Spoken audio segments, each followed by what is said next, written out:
l'université Ecosup Alternance accueille avec éclat Monsieur Modibo Dembélé, journaliste rédacteur en chef aux États-Unis, pour un séminaire de pointe sur le leadership et les opportunités professionnelles. Dans le cadre de son engagement continu en faveur de l'excellence pédagogique, l'université Ecosup Alternance a orchestré un événement majeur le jeudi 30 novembre 2023. Monsieur Modibo Dembélé a partagé son expertise avec les étudiants de L2CGM, L3CJ et L2MK plus CI lors d'un séminaire captivant.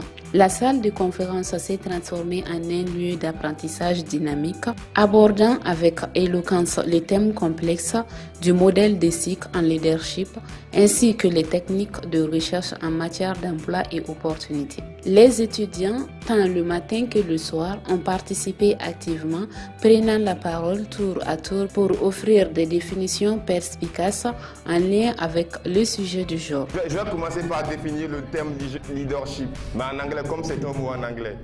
Le leadership is an ability for someone to influence the followers of the members of an organization. Feel me? To achieve goals. For example, we are our president Assimi Goïta. Yeah. Thanks. Ok, maintenant on a eu à voir le DIX. Le DIX, c'est un processus pour comprendre la personnalité de tout un chacun, de connaître le type de leader qui est en nous, quoi. Vous voyez ce que je veux dire? Par exemple, le DIX, ça commence par le D, le symbole D, qui est le leader dominant. Mais je vais laisser ma collègue qui va interpréter tout ça. Vas-y. C'est lui qui est autoritaire, il est vif et il est rapide. Et lui est en opposition avec le stable. Le stable, lui, il est un peu, je sais pas, calme et tranquille. Quand le type 2 et le type C se confrontent, il y aura des conflits dans l'entreprise. Je peux te passer là. Maintenant, le leader S, c'est le leader stable. Lui, il est calme, il est dans son coin, timide, mais quand même, il est aussi dominant, quoi. Mais c'est un leader stable. Voilà, merci pour votre attention. Je suis la représentante du groupe 2. Donc, ce que nous avons appris par rapport à ce que monsieur le conférencier vient de dire tout de suite, c'est que dans toute l'entreprise, il doit avoir un leader. Donc, pour avoir un leader, il faut que chacun connaisse le comportement de son conjoint. Donc, on a vu par définition du leadership, c'est d'avoir la capacité de diriger un nombre de personnes, une entreprise. En un mot, c'est la responsabilité. Donc, on a parlé de 10 secrets.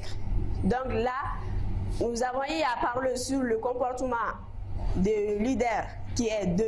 Lui, il est toujours dominant dans ses propositions. Donc, il est toujours rapide dans ses décisions. Le I qui est toujours influencé par les propos des autres. S qui est toujours stable et C qui est l'opposé de toujours des D. Donc, quand nous parvenons à comprendre tout ceci dans l'entreprise, j'espère qu'il y aura la stabilité, que chacun se comprenne entre nous. À travers ces thèmes, nous avons su que le leadership, c'est avoir la capacité, c'est avoir la capacité et la responsabilité de diriger une plusieurs groupes. Et nous avons dit aussi sur le leadership des disques, les disques modernes. C'est de savoir la qualité, des entrepreneurs, des personnes au sein d'une entreprise. En prenant sur le type de leadership 2, c'est quelqu'un qui est dominant. Quelqu'un qui est influent. C'est quelqu'un qui aime se faire entendre et qui aime donner des ordres aussi aux autres. Contrairement au disque dominant, lui, il donne des ordres aux autres, mais aime se faire voir. Et influence les autres pour se faire entendre et se faire comprendre. Nous avons compris que le disque permet à un leader la compréhension de soi et de l'autre. Ça nous permet d'éviter le désaccord aussi bien que dans l'entreprise que dans la société. Ce qui nous mène à croire que dans une entreprise, on peut avoir l'influence, le staff et tout ce qui va avec.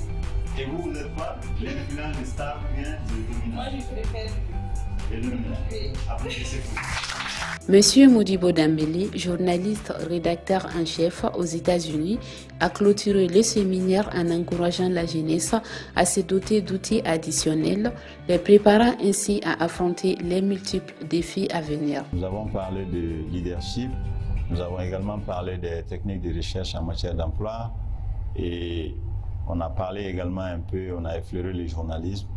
Je crois que c'est une bonne occasion qui permet aux jeunes de se doter d'outils additionnels pour pouvoir faire face aux défis actuels et futurs de leur vie sur le plan professionnel et aussi sur le plan personnel, c'est-à-dire sur le plan du PDP, le plan de développement personnel. Nous sommes dans un monde de globalisation, ce qui signifie que c'est un monde où l'excellence devient de plus en plus, en tout cas, une denrée exigée de partout, que ce soit au niveau de la famille, du pays, du continent. Aujourd'hui, ceux qui sont excellents, ceux qui peuvent vraiment faire les choses, ce sont ces personnes-là qui peuvent réussir dans la vie. Et à ce sujet, je leur demande vraiment de se battre. Il ne s'agit pas seulement de venir avoir un diplôme et après traîner ou bien sinon même ne pas avoir un boulot. Il faut être prêt pour les contingences, pour les exigences de la vie actuelle, surtout avec l'ère du digital. Tout est possible. Donc ils en profitent au lieu seulement d'en profiter le côté esthétique, le côté sensationnel et vraiment qu'ils essayent aussi d'aller au-delà de ça. C'est ce conseil que j'ai pour les jeunes.